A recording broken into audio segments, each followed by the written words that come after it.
lovely introduction.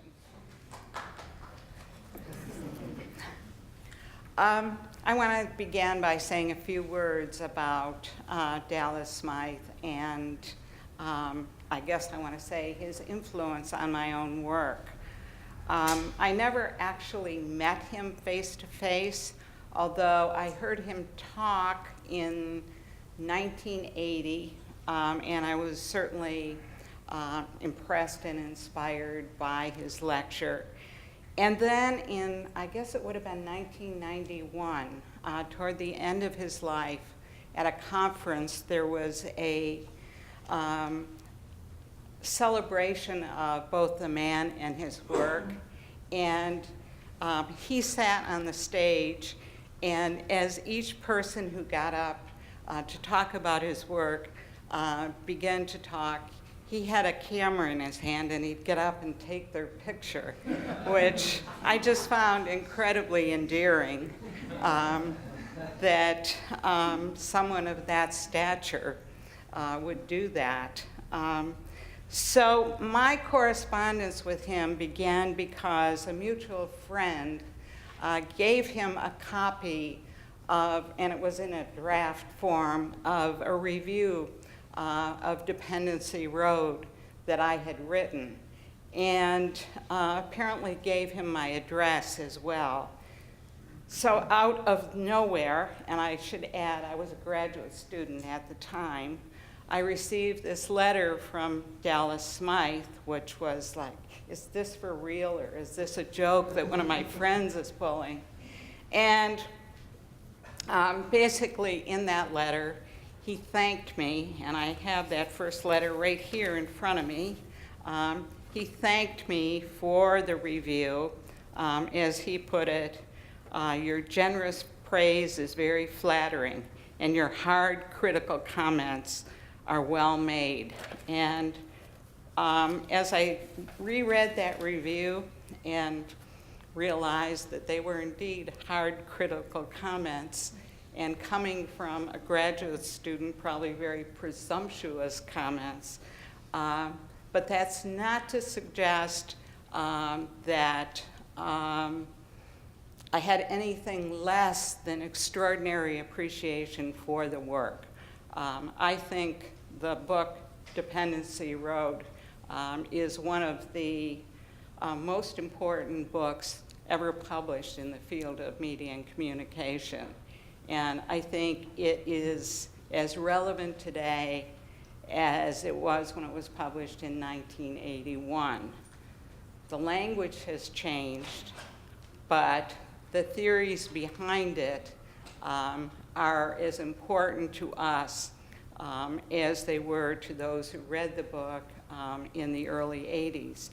It was a shock to me to realize it was 30 years ago that the book was published. But looking it over recently, I had a very strong sense that we need to take those theories and find the language that has resonance today and begin to build upon them, because I think there's been some relative neglect in recent years. So that's my connection to Dallas Smythe. We had this correspondence for 3 or 4 years, exchanged a lot of manuscripts and critiqued one another's work. And I feel very privileged to have had that experience, especially as a graduate student. Scholars get to choose their own intellectual ancestors, and I am happy to say that I chose Dallas Smythe as one of my intellectual ancestors, and I haven't been disappointed by that choice. I think his work has fed my work, and I hope it feeds the work of my students as well. But now to today's business. And I should say that I am something of a technophobe, and I have the sense that this is all going to fail shortly. And you know, I had a bottle of water up here, and then I decided I was probably going to electrocute myself. So please bear with me as I fumble through this. That much worked. What I wanted to do, since I am very critical of the way in which public relations often corrupts the language, I wanted to define my terms as I go along. Since the title of this talk is full of a lot of words that don't necessarily have easy meanings in everyday life. And I think the most problematic term of all is neoliberalism, because it is so abstract, and I think it is something of an unfortunate choice. My choice would be to use George Soros' term. He refers to it as market fundamentalism. And I think that gets more to the heart of the matter and is easier to understand. And in relation to Dallas Smythe's theory, the concept of consumer fetishism fits in here. That is, he talked about the notion that under this system, or we might have said emerging system at the point in time when he was writing, that the notion is that what we are is what we own or what we desire to own. So it reduces us only to our consumerism, and we might call that a kind of consumer fundamentalism, which is a good fit with market fundamentalism. When I talk about global public relations, I'm talking about these huge conglomerates. I'll say a lot more about those as we move on and give you some examples, probably to the point of overkill. But I wanted at the very beginning to distinguish global public relations firms from the kind of work that many people do in often the pursuit of good causes.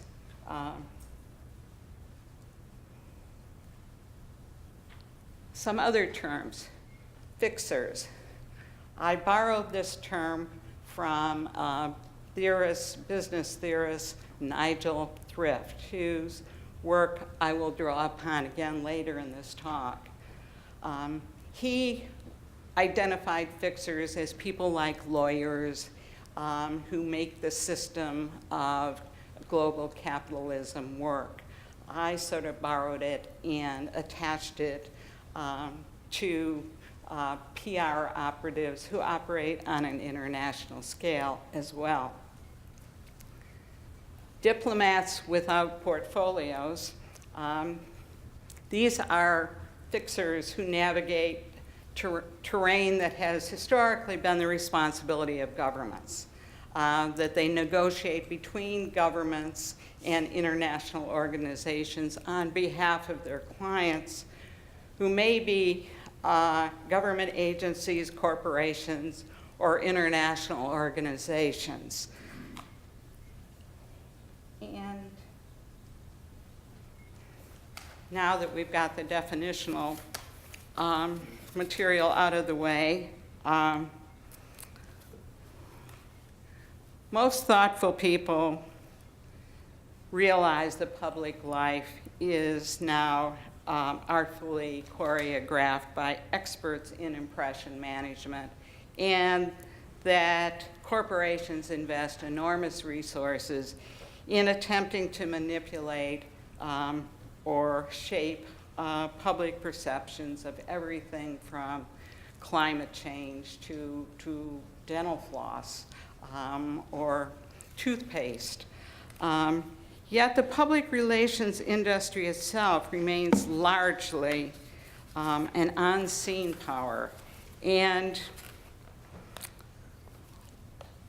Public relations campaigns are most effective when they are invisible. Operating behind the scenes is what makes Edward Bernays' shrewd people so shrewd. When you pull back the curtain and expose the props, the power of public relations is rapidly diminished. People may know that PR is a pervasive presence in their life, and the negative image of public relations suggests that many people resent that presence. Terms like spin and flack suggest deception and manipulation.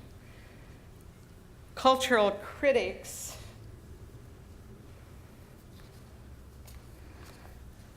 contend that PR erodes the trust in public institutions upon which democracy depends, that it corrupts language, cultivates cynicism, and creates a climate in which what comedian Stephen Colbert calls truthiness tends to trump truth. It becomes more important to sound good than to be good or do good. Yet few people outside the field can actually name a single public relations firm. The industry's relative invisibility remains intact. Instead, its proxy, partner, and primary purveyor, the media, is a visible target for the public's resentment and disdain for PR, spin, or flack. Polls show a dramatic decline over the past 4 decades in the public's confidence in media institutions, even though we are consuming more media than ever before. Now, media may deserve the public's distrust, but killing the willing messengers does not get to the source of the problem, the shrewd persons operating behind the scenes.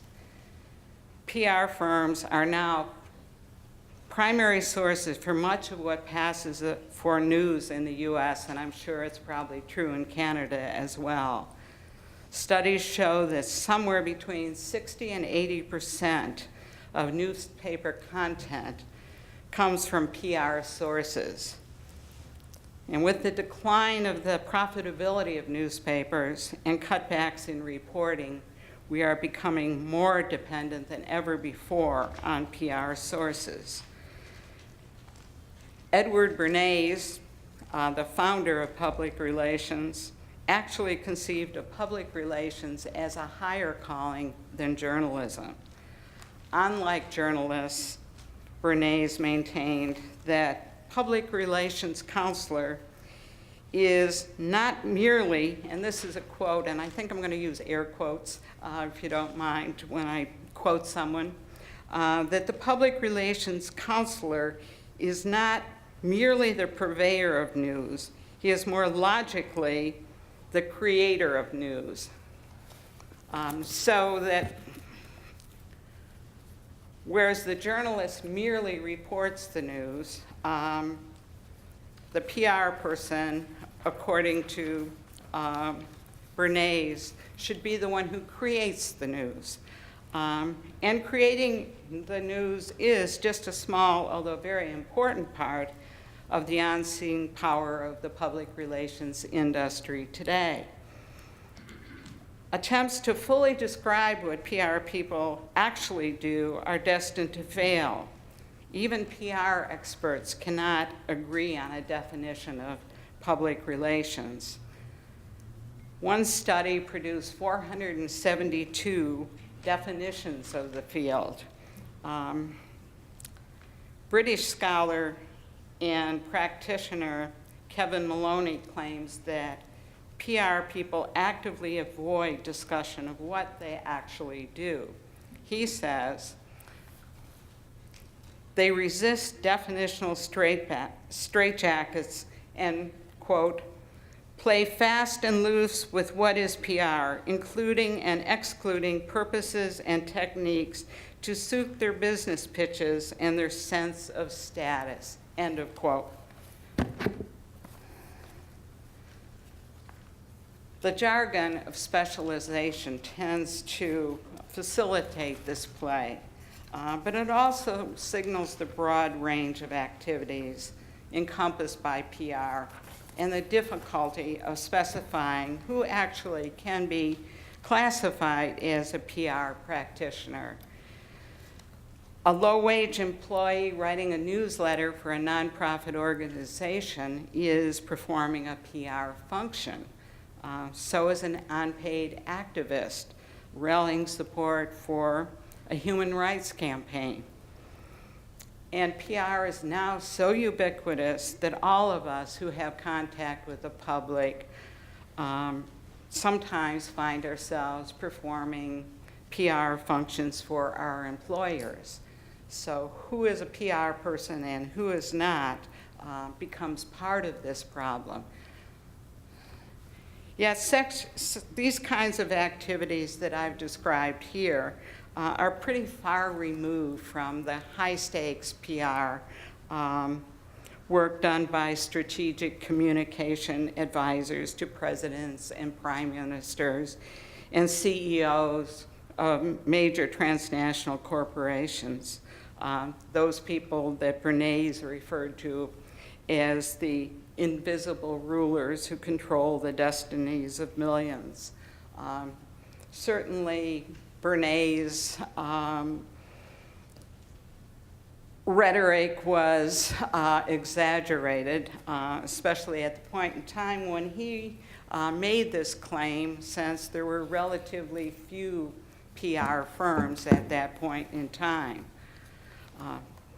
But there's no doubt that corporations mobilize formidable resources in attempts to shape public opinion, policies, and actions. My research does focus on these big stake players, the invisible or semi-visible fixers who negotiate and blur the boundaries between public and private interests. These fixers use whatever legally defensible measures are necessary to remove obstacles that stand in the way of their clients' political or economic agendas. Edward Bernays is a fascinating character. He wrote 2 autobiographies. The first one was something like 1,400 pages long. But that wasn't enough to cover his life, so he wrote another one and spent much of his life doing PR for Edward Bernays himself. He actually campaigned to be called the father of public relations, and obviously succeeded. He was honored by one of the major public relations firms in the US, and officially they referred to him as the father of public relations. Oh, I'm going in the wrong direction. That's my problem here. As I said, I'm no techie. I think I skipped this one entirely too, didn't I? And I would like to highlight the quote from Alex Carey. The 20th century has been characterized by 3 developments of great importance: the growth of democracy, the growth of corporate power, and the growth of corporate propaganda as a means of protecting corporate power against democracy. Alex Carey was an Australian scholar who wrote a wonderful book called Taking the Risk Out of Democracy that was published after his death. And it's really a collection of papers rather than sort of a uniform development of a thesis, but it's well worth reading, and I think he did a lot to facilitate the development of the critical study of public relations. Okay, now I am where I actually hoped to be at this point. In the title, I use the term spectacular growth of public relations. And here are some statistics. You can certainly decide whether it's spectacular or not. Public relations began in the early 20th century with the Pennsylvania Railroad hiring people to create a more positive image of the railroad. By the late 1960s, there were 100,000 PR practitioners in the US alone, and you can see how the figures have expanded geometrically. I'm a little suspicious of that final figure, but it comes from a scholarly source.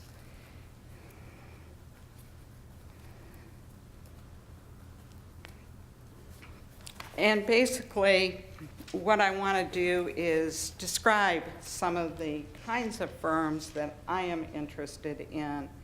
And these are large global firms, integrated communication corporations, conglomerates that combine a variety of communication functions, PR, advertising, marketing, media production, lobbying, and so on. They are products of the conglomeration and consolidation of media ownership that took place largely in the 1990s.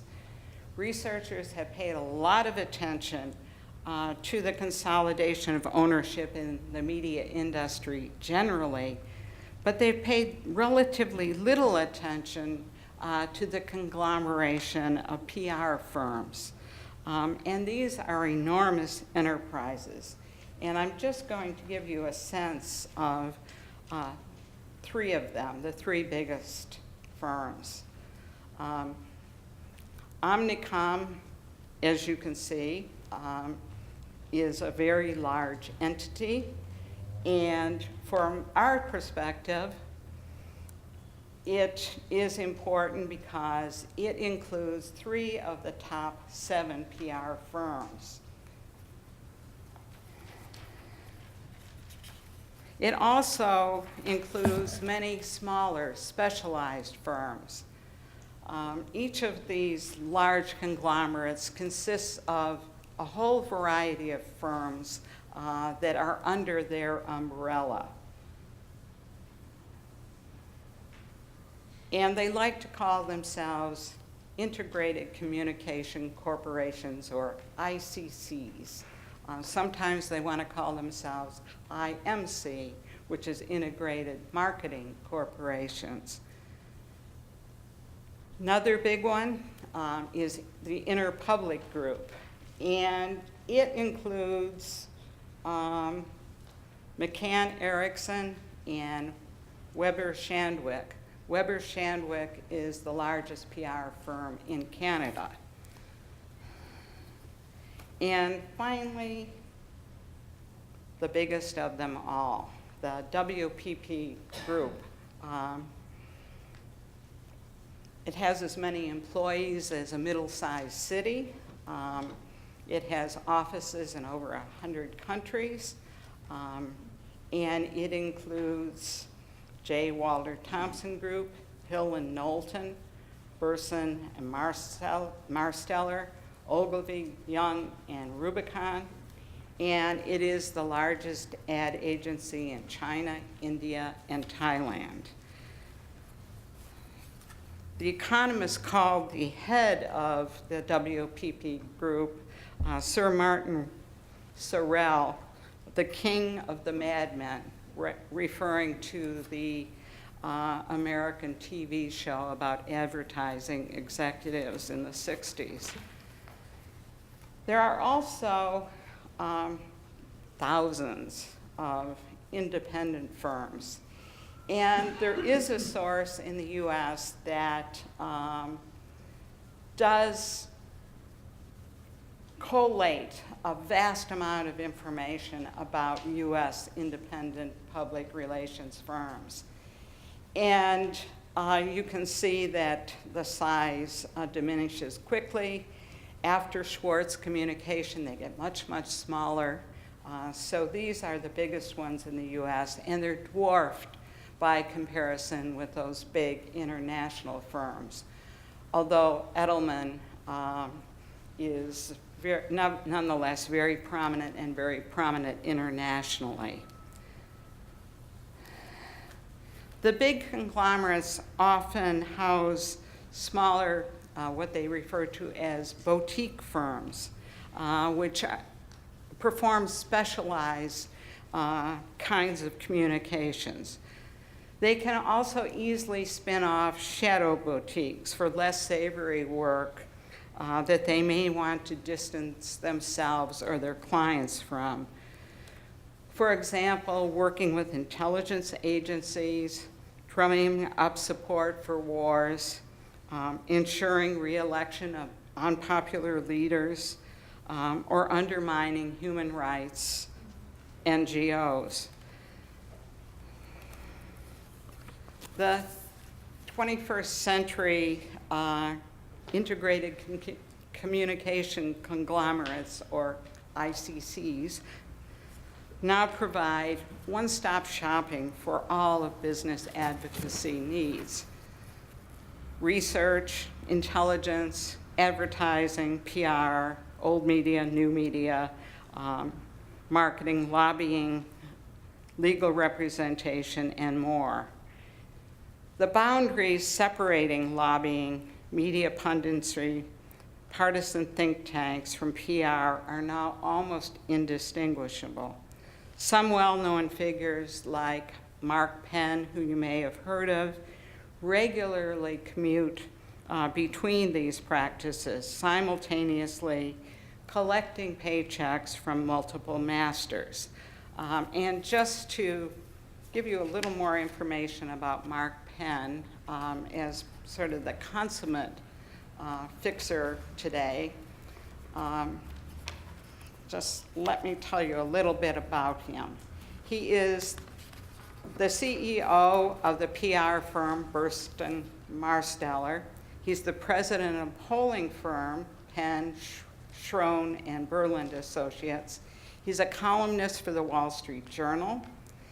He was the chief campaign strategist for Hillary Clinton's 2008 presidential campaign, which caused a controversy because he was simultaneously working for the government of Colombia to advance a free trade agreement, which Clinton opposed.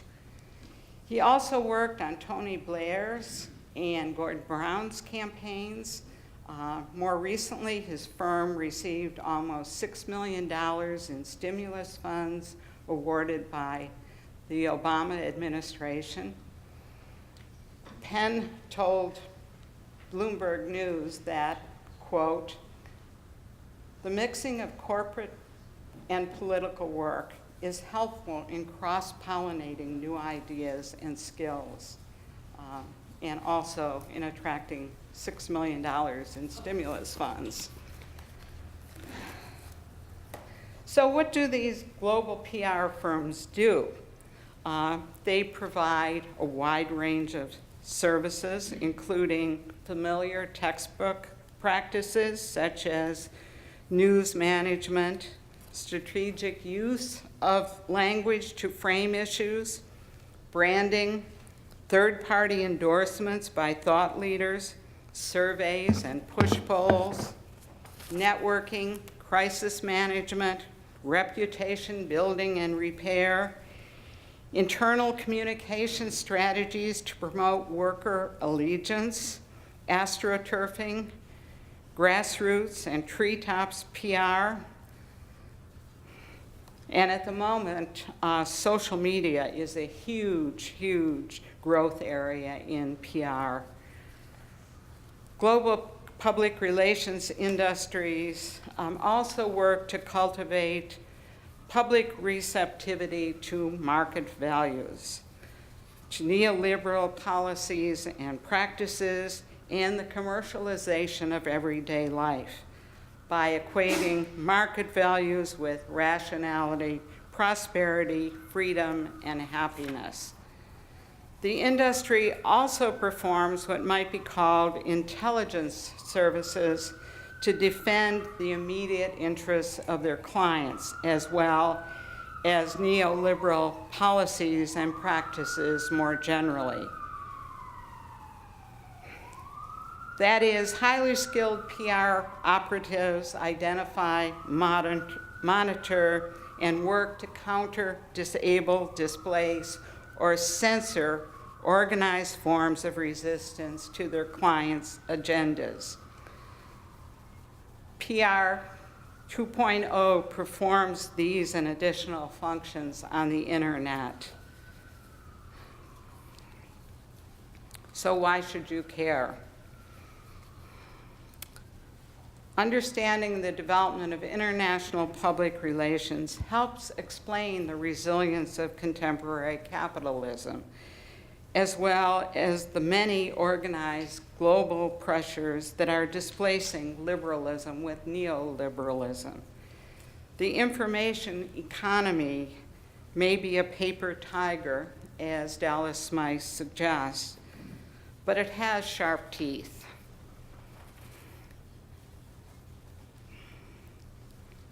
And as you surely know, neoliberalism or market fundamentalism has a long history, going back to the philosophies of John Locke and Adam Smith.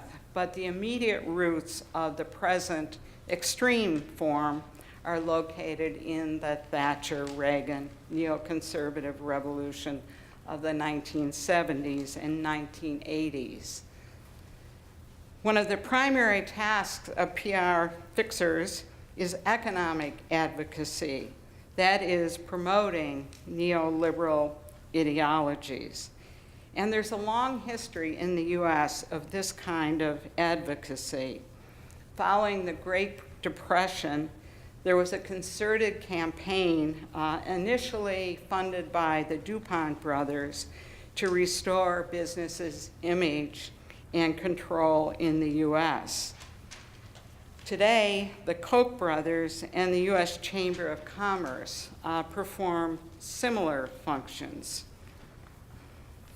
But what took place in the 1970s was really a culmination of PR campaigns that were undertaken over several decades by business associations, publications, foundations, and think tanks to restore economic fundamentalism in Anglo-American spheres of influence and to export it to the rest of the world.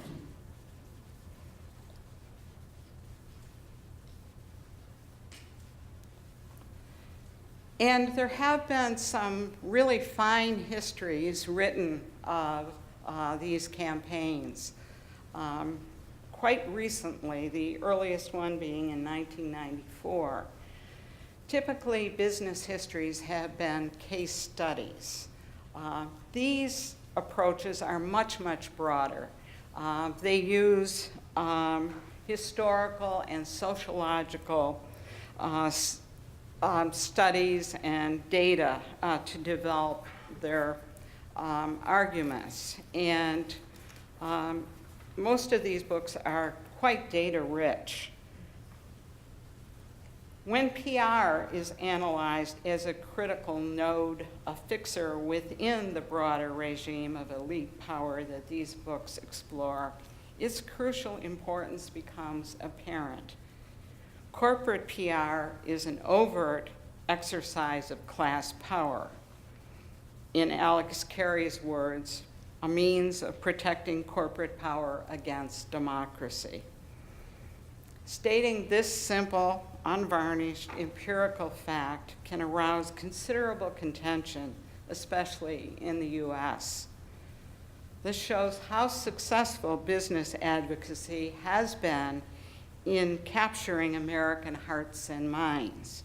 It is also symptomatic of how much violence has been done to language in the process.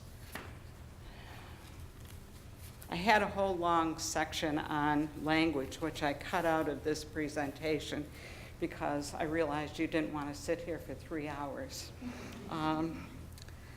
But in effect, communication companies reinvented the way they do business in the 1980s and 1990s.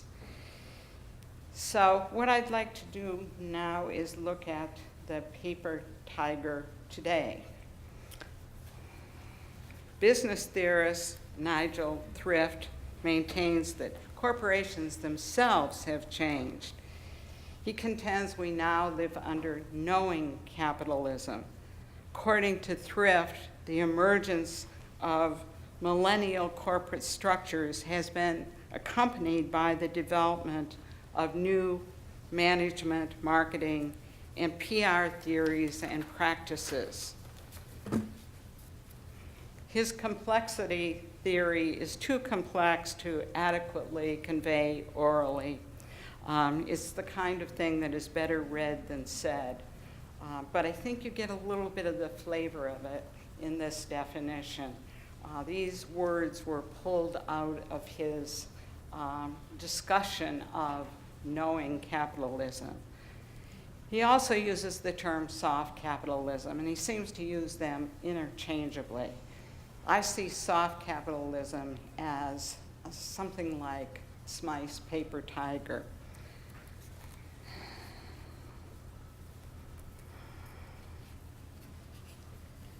Thrift does recognize that soft capitalism retains some hard edges, but his project devotes very little attention to them. Consistent with Smythe's approach, I believe the edges of knowing capitalism are much harder and sharper than Thrift's cultural approach can adequately accommodate.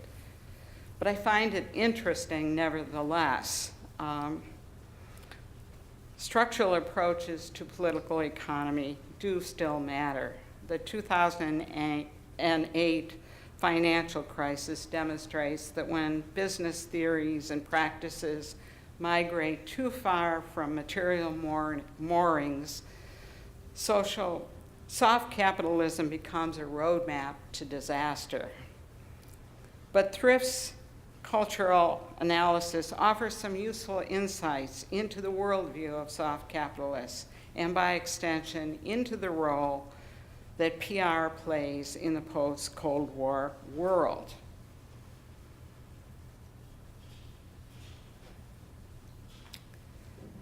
Under soft capitalism, PR becomes the cutting edge of corporate power.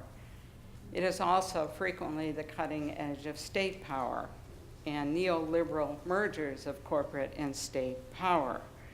I was very happy when I found this quote directly from Richard Edelman, the CEO of Edelman PR. He says, "We used to be the tail wagging the dog, but now PR is the organizing principle behind many businesses.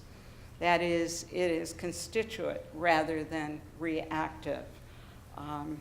And this is what Thrift means by knowing capitalism or soft capitalism, that ideas lead.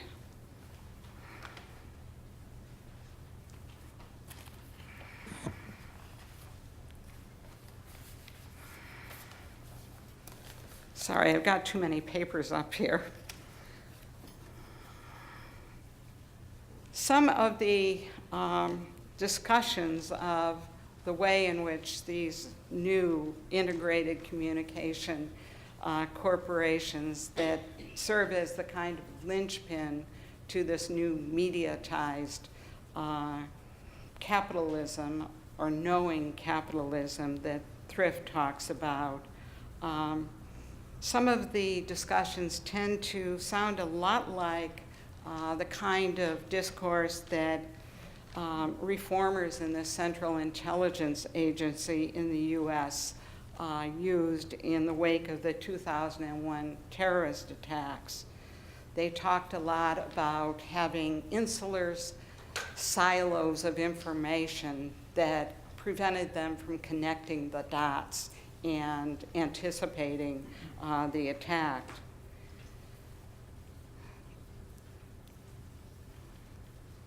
People within these large conglomerates also talk about silos. Some seek to eliminate the command and control management by tearing down the silos, the separate companies, to produce greater efficiency and, of course, that favorite business word, synergy. Others, like WPP CEO, that king of the madmen, Sir Martin Sorrell, want to have the option of constructing or demolishing silos at will as opportunities present themselves. He says that WPP's structure changes shape according to the needs of clients and the demands of the moment, which sounds very much like the Kevin Maloney quote that I cited early on. So that in order to attract rival brands like Unilever and Procter & Gamble under WPP's big tent, Sorrell promises insular silos, but also easy access to the services of its many other companies.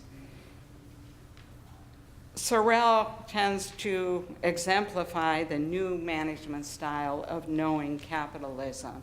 Apparently, he's a very flamboyant character, and he's closely followed by the media in the UK.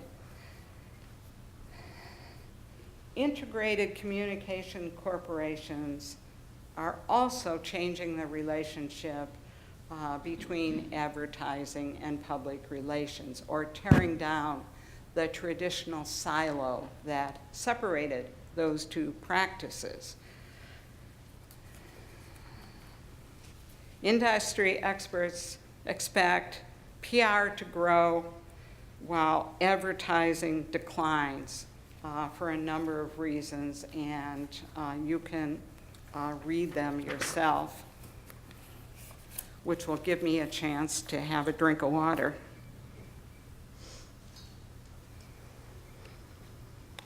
And it can be said without exaggeration that PR is replacing journalism as a primary source of information in some content areas, especially consumerism, health, and lifestyle information. While PR is expanding and journalism is contracting, and there's some pretty stunning figures to support this notion. In 1980, the ratio of PR practitioners to journalists was 5 to 4. 5 PR people for every 4 journalists. By 2008, the ratio was 9 to 2.5.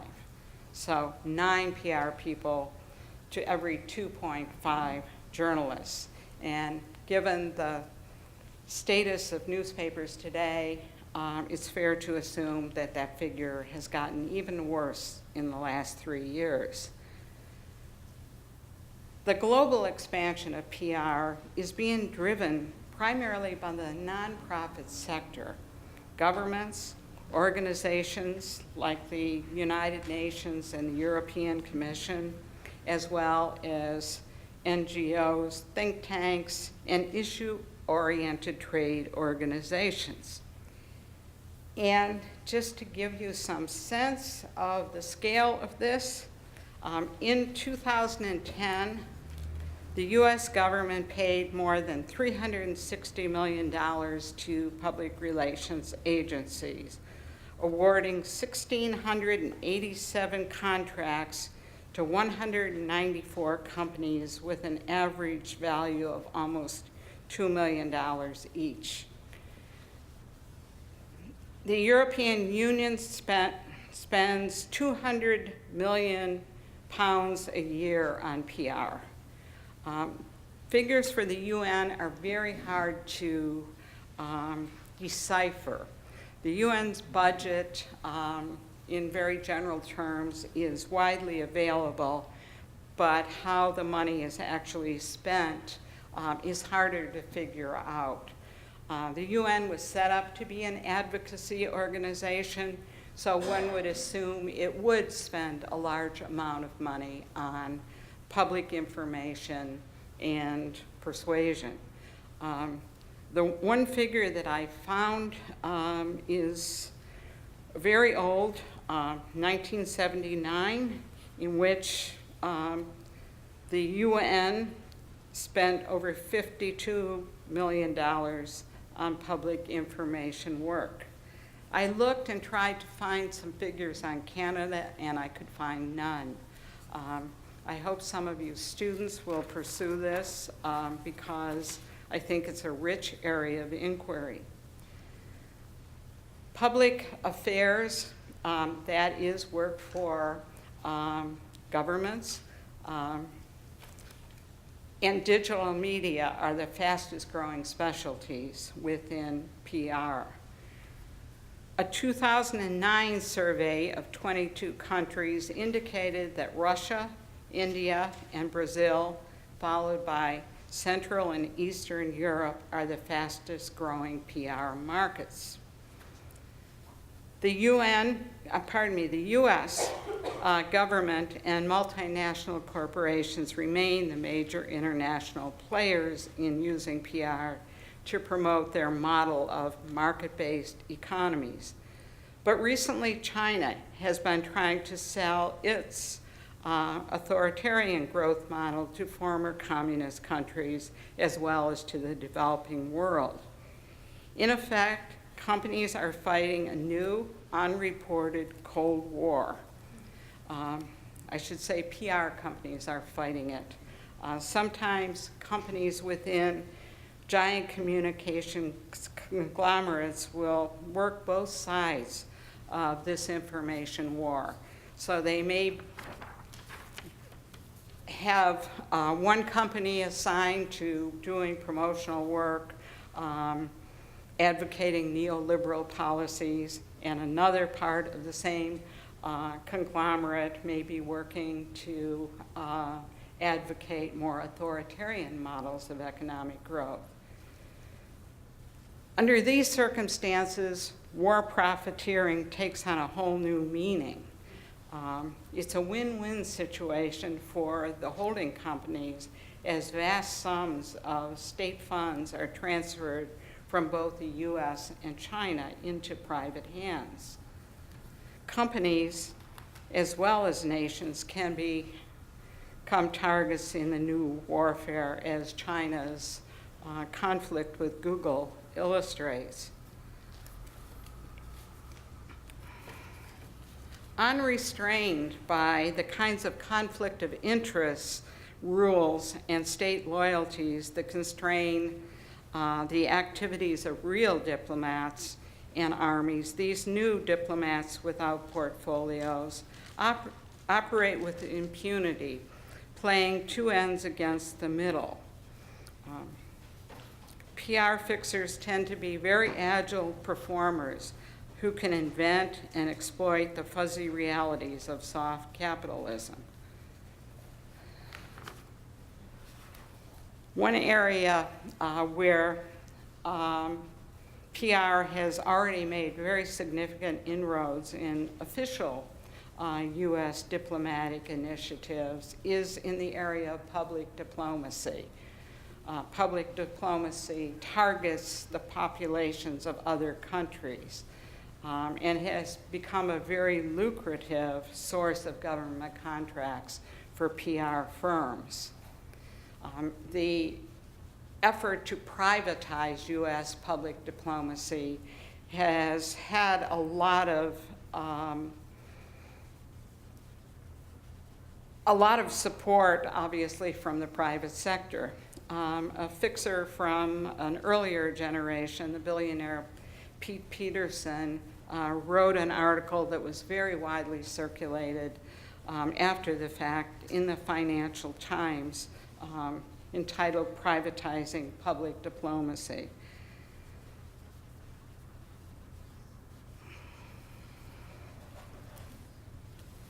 One of the ways in which one can get data about these unseen powers of public relations is actually to look at the websites of the major public relations firms. I would like to share them with you directly, but it will take too long. I've identified a few of them to show you the kinds of things that one can find on these websites. So thinking about PR websites as data, these websites are marketing tools for global PR firms. They accentuate the positive. They're all about their successes. You'll find no state secrets or scandals on these websites. But they do have to tell prospective clients what they do and sometimes how they do it. And many offer partial client lists as testimonials to their work. And if you dig deep enough into the hypertext of PR websites, you can actually find some very interesting things. The particular practices to look at are public affairs, strategic communications, and crisis communications practices. Some sites also include case studies to illustrate their skills. PR websites indicate that the industry is actively selling PR as the organizing principle of the new global capitalism. And I will just share with you briefly texts that I pulled from 4 of these websites. Edelman Public Affairs, which is the large US firm, Hill and Knowlton, Reuter Finn, and the Rendon Group. Edelman Public Affairs, for example, offers clients, and again, this is quote, the insights they need to shape policy at the global level and to navigate the intricacies of local governments. They also, quote, help clients forge relationships with third parties, NGOs, and sovereign governments to achieve their economic objectives. Profiles of Edelman's strategic public affairs consultants indicate that the revolving doors among government, think tanks, corporations, political parties, and PR firms swing very freely. In some cases, those doors remain open. Some key figures have simultaneously held positions in partisan think tanks, advise on policy issues, consult on domestic and foreign political campaigns, and appear as issues experts on television, and also hold key positions at Edelman.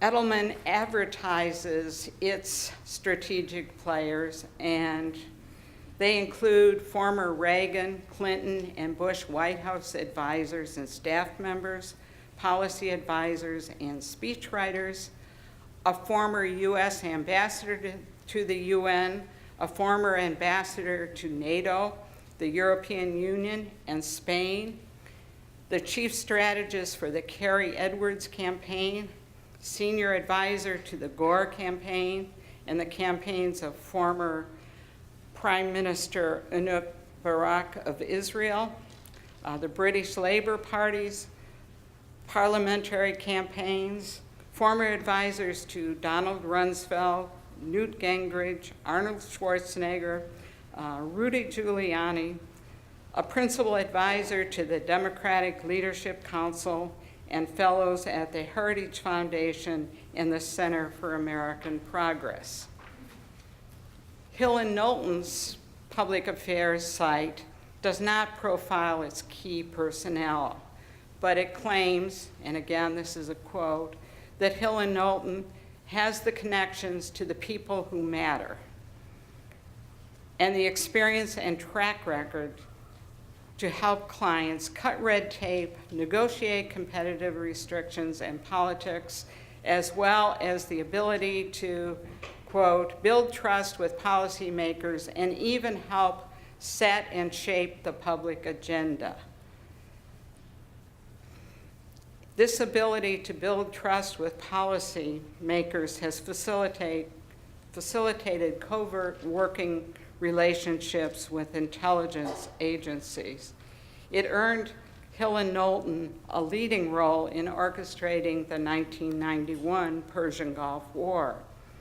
Working on behalf of the Kuwait government in exile, Hill and Knowlton famously deceived Congress and the American public with testimony by a young teenage girl who was identified as Naira.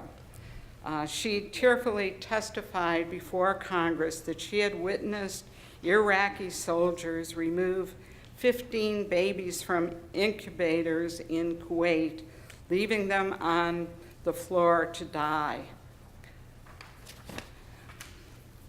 Later, investigative reporter John MacArthur revealed that Naira was actually the daughter of the Kuwait ambassador to the United States, and that there's no evidence that she was in Kuwait at the time of the alleged atrocity.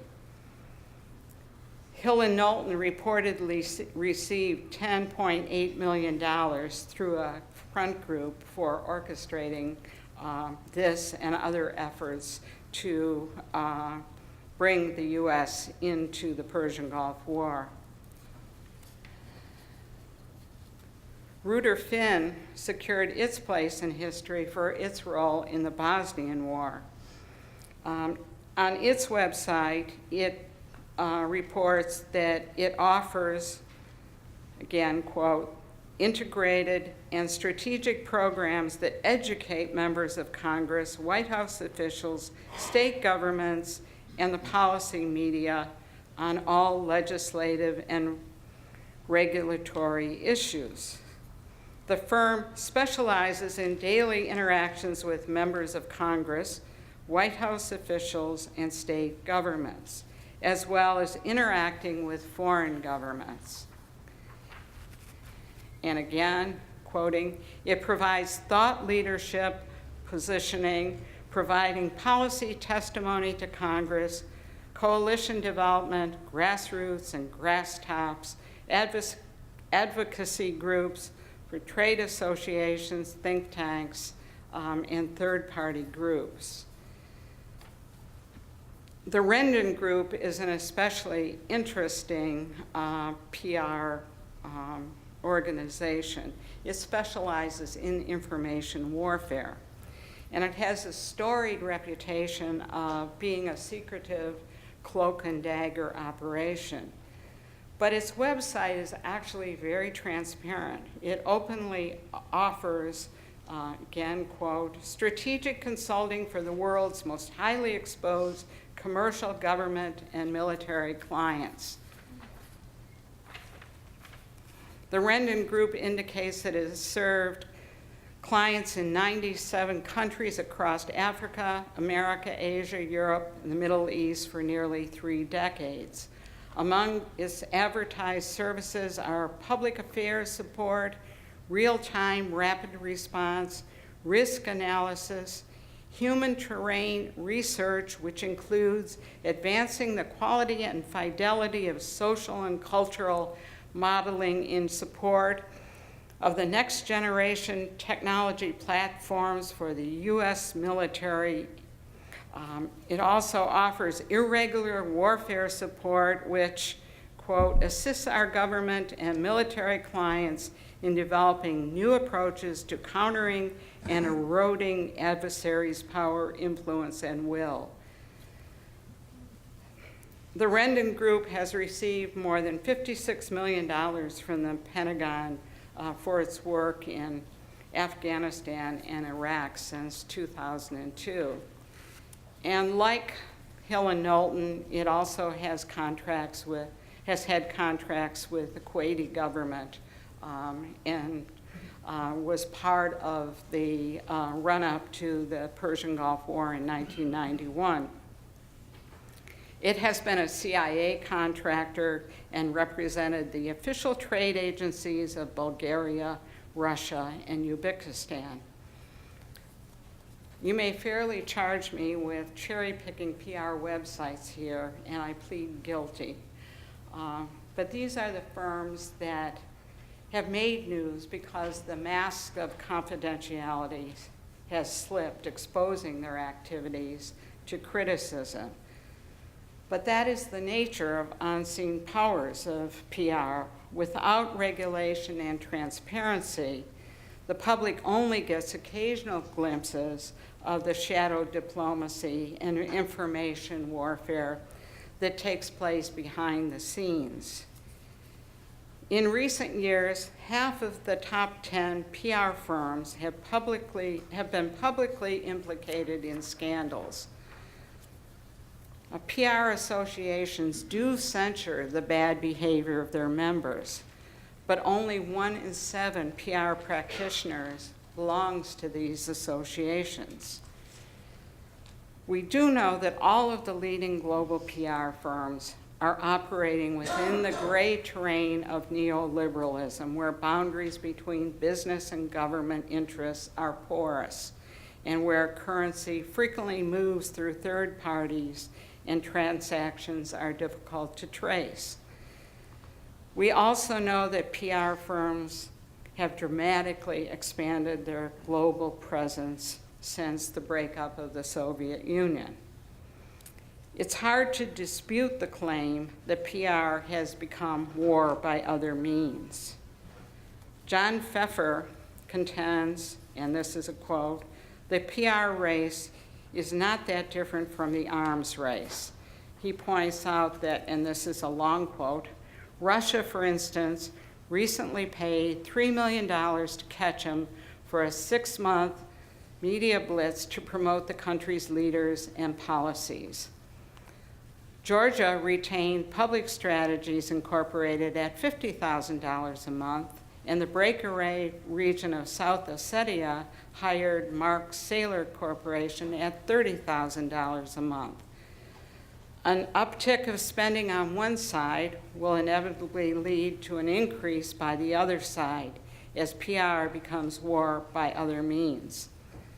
The firms hope the spin they set in motion will, through the alchemy of media, turn into facts in an editorial or an op-ed or even a reporter's dispatch.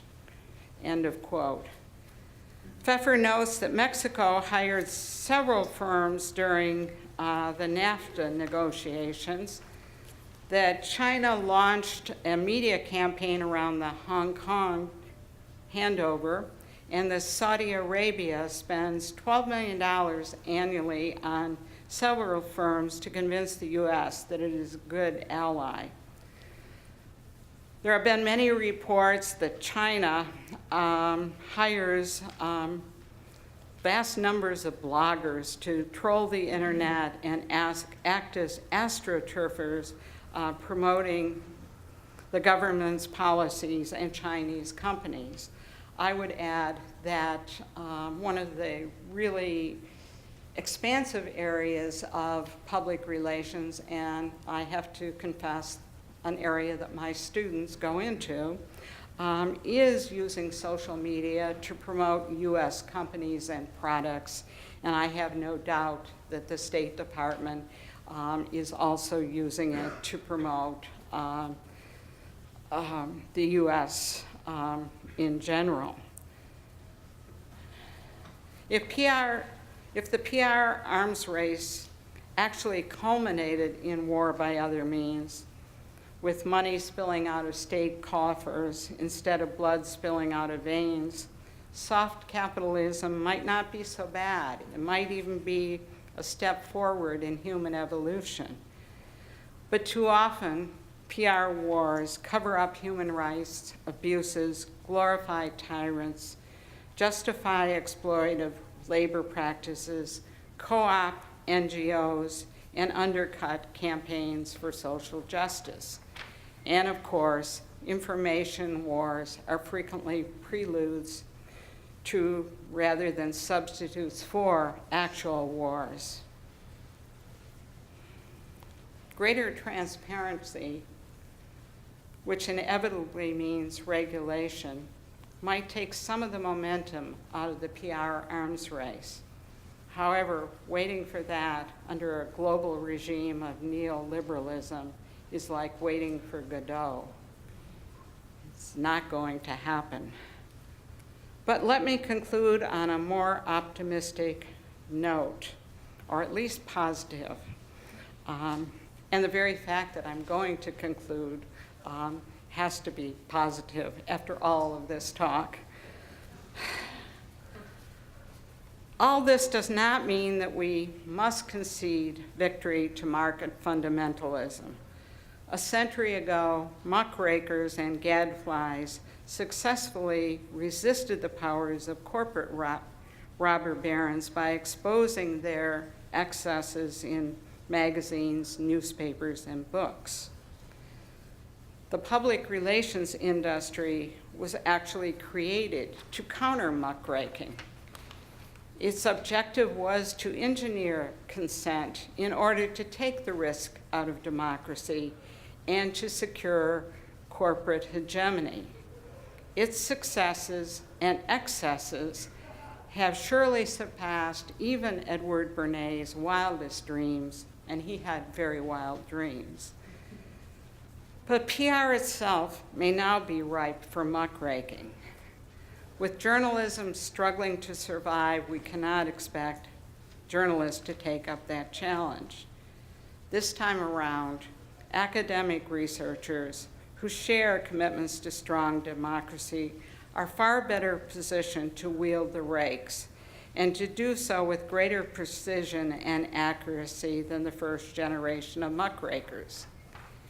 And it is in their interest to do so, because truth and the authority of knowledge, as well as the epistemological platforms supporting them, are under direct assault in the PR wars.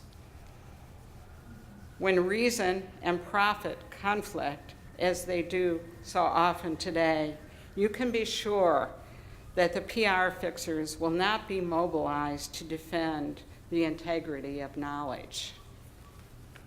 So I guess I would urge any of you out there who are students to think about doing this kind of work.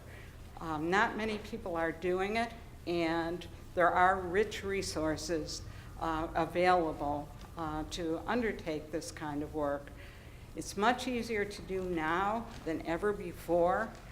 The internet is a rich resource for finding out what public relations firms are doing. These websites identify some of the ways in which you can monitor some of these activities. The Center for Media and Democracy constantly is watching what PR firms are doing and weekly releases what they refer to as the spins of the week. The Foreign Government Registry Act is a US government database that came about because in the 1930s, one of the pioneers of public relations, not Edward Bernays, rather Ivy Lee, was simultaneously serving Hitler's forces and Stalin's forces and advocating in the US for policies that were unpopular, shall we say, with the US government. Congress conducted an investigation of his activities, and as a result of that investigation, created a law that required anybody who was advocating on behalf of foreign governments to register, and so that what you have is actually a registry of anybody who's advocating on behalf of another government.